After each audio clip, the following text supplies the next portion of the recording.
Hello everyone. कैसे हो आप सब लोग। उम्मीद करता हूँ आपकी प्रिपरेशन अच्छी चल रही होगी। तो आज का जो वीडियो मैं आपके सामने लेके आया हूँ वो है ओपन स्काईज ट्रीटी के लिए। रिसेंटली रशिया ने इसको छोड़ दिया है। इससे पहले हम वीडियो के आगे जाएं, मैं आपको कुछ बातें बताना चाहता हूँ। ये जो हमारी वीडियो सीरीज चल रही है वो जो डेली के करंट इवेंट चल रही है उन्हीं के ऊपर बेस्ड है। तो मेरी जो कोशिश है कि उसके बैकग्राउंड में जो वो चीज़ें कैसे हुई थी जो डिपेंड करती हैं 5W और 1H के ऊपर, और उस टी या मतलब उस जो भी न्यूज़ चल रही हो उसके फीचर क्या हैं, उसके पॉजिटिव क्या हैं, नेगेटिव क्या हैं, इश्यूज जिसको कह सकते हैं, और वे फॉरवर्ड क्या है और कंक्लूज़न कैसा है, कैसा बन सकता है। तो ये जो चीज़ है जो मतलब आपको पूरा वो टॉपिक प्रिपेयर कर देगी ए से लेके जेड तक। इसके बाद आपको किसी और चीज़ की तरफ नहीं जाना पड़ेगा। एक ही वीडियो में आपका सारा ए टू जेड कंप्लीट हो जाएगा। तो ये एक डिफरेंट तो नहीं कहूँगा क्योंकि ये एक चीज़ अलग है जो बाकी वीडियोस में मैंने देखा वो नहीं होती। चलो इसी के ऊपर हम अभी आगे स्टार्ट करते हैं ओपन स्काईज ट्रीटी के बारे में। रिसेंटली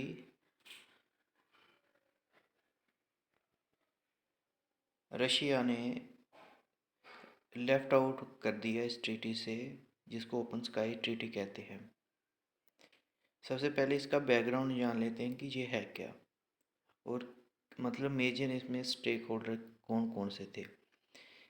ये ट्रीटी थी बिटवीन यूएसए और रशिया के बीच में, जो सोवियत यूनियन के फॉल के बाद बनाई गई थी।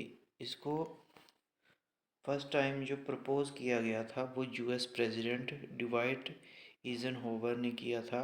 किस लिए, इसका मेजर जो काज था जो जिसके लिए इसको लाया गया था, डी एक्सेलरेट करना, मतलब लड़ाई ना हो, कोई युद्ध ना हो, वार ना हो, जैसे कोल्ड वार की सिचुएशन में हो चुका था। ये हमने अभी बात जाना। और ये साइन कब की गई थी, जिन इन 1992 में की गई थी between NATO members and former Warsaw Pact countries. तो ये ट्रीटी को 1992 में साइन किया गया था। और इसके पार्टनर कौन थे, इसमें 34 कंट्रीज़ हैं और किर्गिस्तान है जिसने इस ट्रीटी को सिर्फ साइन किया है लेकिन रेटिफाई नहीं किया है। ठीक है।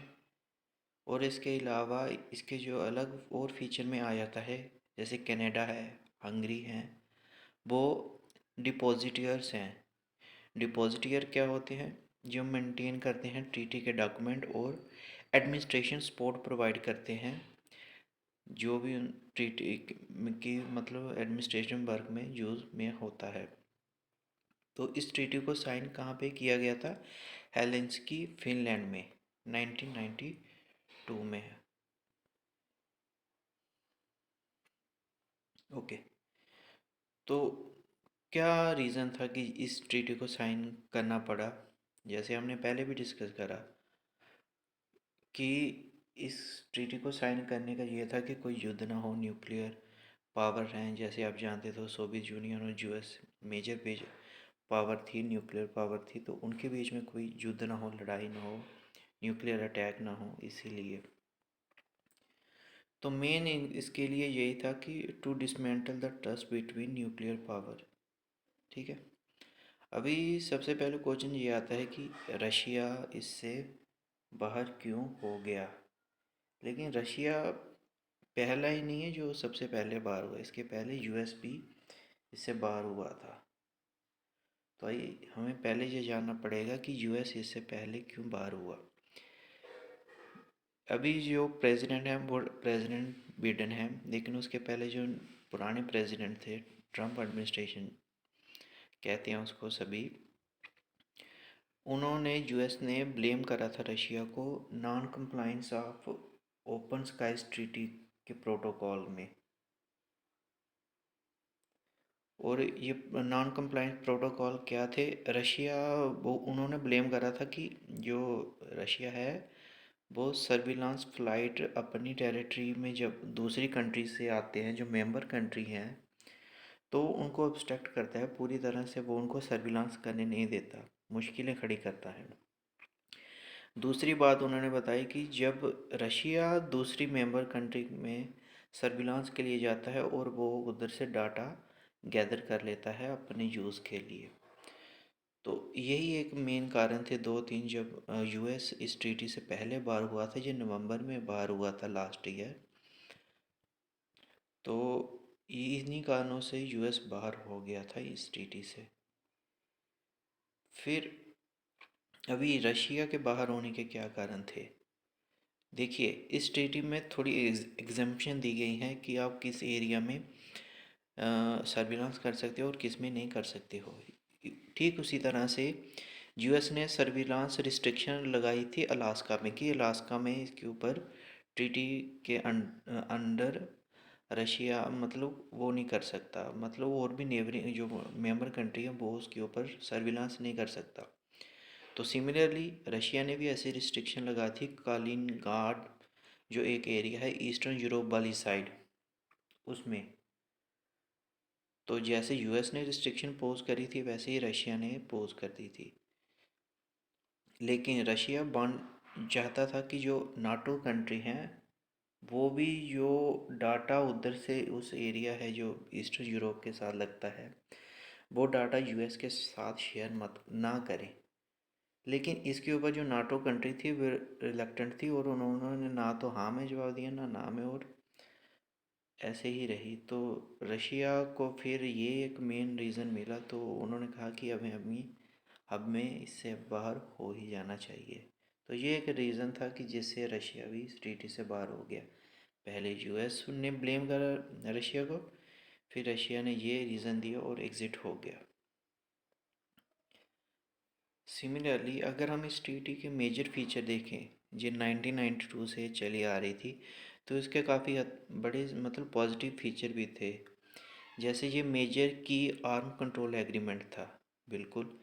क्योंकि जब हम ट्रीटी के अंडर थे तो जैसे हम मतलब मिलिट्री डिप्लॉय करेंगे या कुछ मतलब न्यूक्लियर वेपन की टेस्टिंग कर रहे हैं, तो जब सर्विलांस होगा तो पता चल जाएगा। तो उससे ये होगा कि न्यूक्लियर डेवलपमेंट नहीं होगी, मतलब नए हथियारों की डेवलपमेंट नहीं की जाएगी। और दूसरा जो ऑप्शन था इसमें ओपननेस आई, मतलब ट्रांसपेरेंसी आई पार्टीज़ के बीच में। पहले मिसट्रस्ट था, एक दूसरे को कंट्री ब्लेम करते थे कि नहीं आप चोरी चोरी मतलब न्यूक्लियर टेस्टिंग कर रहे हो, लेकिन अभी नहीं, अभी सर्विलांस कर सकते थे। तो जो मिसट्रस्ट था और वो चला गया और ट्रांसपेरेंसी आ गई, मतलब इन पार्टीज़ के बीच में हाँ कि नहीं है। और इसका ये एक मेन रीज़न था कि जो पोटेंशियल वार थी, जैसे हमने मतलब अपनी वर्ल्ड हिस्ट्री की बुक में पढ़ा है, जैसे कोल्ड वार थे, तो उसके बाद काफ़ी हद तक इन ट्रीटीज़ में काफ़ी सपोर्ट करी कि और इससे ज़्यादा वार ना हो। तो ये एक तीन मेन फीचर थे जिसने जो मतलब क्या बोलते हैं आईएनएफ, सॉरी आईएनएफ नहीं, ओपन स्पेस स्काईज ट्रीटी ने हेल्प करे, ठीक है। अब इसमें कुछ इशू भी आ रहे हैं। इशू ये हैं कि सिर्फ ओपन स्काईज ट्रीटी ही नहीं है। इससे पहले यूएस के जो प्रेसिडेंट थे, अभी तो वो नहीं है, नए आगे हैं, तो अंडर ट्रम्प जो प्रेसिडेंट थे फॉर्मर, तो उसमें यूएस ने आईएनएफ ट्रीटी से भी बाहर हो गए थे। इंटरमीडिएट न्यूक्लियर फोर्सेस ऐसी ट्रीटी है, ठीक है। तो उसमें भी उन्होंने सेम मतलब ब्लेम करा था रशिया को कि रशिया मतलब अंडरग्राउंड टेस्टिंग कर रहा है। उसमें ये था कि कुछ मतलब ये बताया हुआ था इस एरिया से मतलब 500 किलोमीटर मीटर ऐसा तो कुछ है, मेरे को अच्छे से याद नहीं है, तो उसके बीच में टेस्टिंग नहीं कर सकते। तो उसमें भी ब्लेम गेम चली थी जैसे ओपन स्काई ट्रीटी में चली। तो उसका हवाला लगा के ट्रम्प एडमिनिस्ट्रेशन वो उस टाइम बाहर हो गई थी। और दूसरा जो उस टाइम आईएनएफ से निकलने से बाहर पहले उन्होंने चाइना के लिए भी ये एक चीज़ बोली थी कि चाइना भी आईएनएफ ट्रीटी का पार्टनर बन जाए। चाइना को लाने के लिए उनका एक मेन रीज़न था। देखिए अभी चाइना का जो ग्लोबल फुटप्रिंट है वो काफ़ी ज़्यादा बढ़ चुका है और रशिया का थोड़ा डिक्रीज़ हो रहा है। तो चाइना एक इमर्जिंग थ्रेट है जो यूएस की हेजेमनी पावर को, मतलब ग्लोबल पावर को चैलेंज कर रहा है। और वैसे भी अगर आप देखें, इन दोनों के ऊपर ही जिन दोनों ट्रीटी के अंडर थे, तो चाइना और जो बाकी न्यूक्लियर पावर है इनके वो इन ट्रीटी के अंडर नहीं आती, तो वो डेवलप कर सकते हैं। तो ये एक लूप होल था कि जो बाकी न्यूक्लियर मतलब पावर हैं वो डेवलप कर सकती हैं, तो इन्हीं के ऊपर रिस्ट्रिक्शन थी। तो एक नई ट्रीटी है, न्यू स्टार्ट ट्रीटी, जो एक्सपायर होने वाली है 2020 में। ये भी इन्हीं दो कंट्रीज़ के बीच में है, रशिया और यूएस के बीच में। तो वो एक्सपायर होने वाली हैं। ट्रम्प एडमिनिस्ट्रेशन ने कहा था कि हम इनसे बाहर हो जाएंगे, लेकिन अभी उनके जो नए प्रेसिडेंट आए हैं, प्रेसिडेंट बिडेन, उन्होंने कहा कि नहीं, हम इसको एक्सपायर नहीं होने देंगे, रिन्यू कर लेंगे। ठीक है। तो अभी इससे एक इशू ये होगा, अभी दोनों कंट्री दो जो डिमाइज होगी है ट्रीटी की, आईएनएफ और ओएसटी का, उससे ये होगा कि आर्म रेस फिर से लग जाएगी बिटवीन द न्यूक्लियर पावर। और एक जो सबसे बड़ी बात है, सिपरी की एक रिपोर्ट है कि जो 90% न्यूक्लियर आर्म है वो यूएस और रशिया के बीच में है। तो आप समझ सकते हो कि अगर ये इन जो जो मेजर कंट्री हैं, अगर इनके ऊपर रोक नहीं लगाई गई, मतलब इन्हीं ट्रीटी की हेल्प से, तो ये और न्यूक्लियर वेपन डेवलप कर सकते हैं। तो वो global piece, stability, regional power में हेल्पफुल नहीं होगा। हमने फीचर देख लिए, इशू देख लिए। अभी वे फॉरवर्ड क्या है, जैसे हमने पहले ही डिस्कस करा है कि प्रेसिडेंट बिडेन चाहते हैं कि हम इसको प्रिजर्व करें, जो न्यू स्टार्ट ट्रीटी को, और इसको आगे फिर से रिन्यू करें। ठीक है। तो इसमें वे फॉर्मेट में आप अपने से भी दे सकते हो। मैंने एक और ऐड करा है कि मेडिटेशन करने के लिए जो थर्ड पार्टी समझौता कराने के लिए कंट्रीज़ हैं, जैसे न्यूट्रल कंट्रीज़ हैं, जैसे कनाडा है, फ्रांस है, इंडिया भी है। ये ऐसी कंट्री है जो दोनों कंट्रीज़ के बीच में इनकी अच्छी खासी बनती है। तो अगर वो मेडिटेशन प्ले करें, डिप्लोमेसी का रोल अच्छा सा हो जाए, तो ये मतलब काफ़ी अच्छा ट्रस्ट बिल्डिंग, कॉन्फिडेंस मेजर हो जाएगा इस ट्रीटी को वापस से लाने के लिए। तो ये हमने कुछ थे जो ओपन स्काई ट्रीटी के बारे में हमने सब कुछ इसके बारे में पढ़ा, इसके फीचर पढ़े और इसके बैकग्राउंड सारी जान ली, इसके फ़ायदे क्या थे, नुकसान क्या थे, वे फॉरवर्ड क्या है, सोल्यूशन क्या है, तो वो हमने सब कुछ जान लिया है। तो गाइस, ये तो एक छोटा सा वीडियो था जो करंट में हैपनिंग में चल रहा था, तो सोचा कि इसके बारे में वीडियो बना के डाल दें।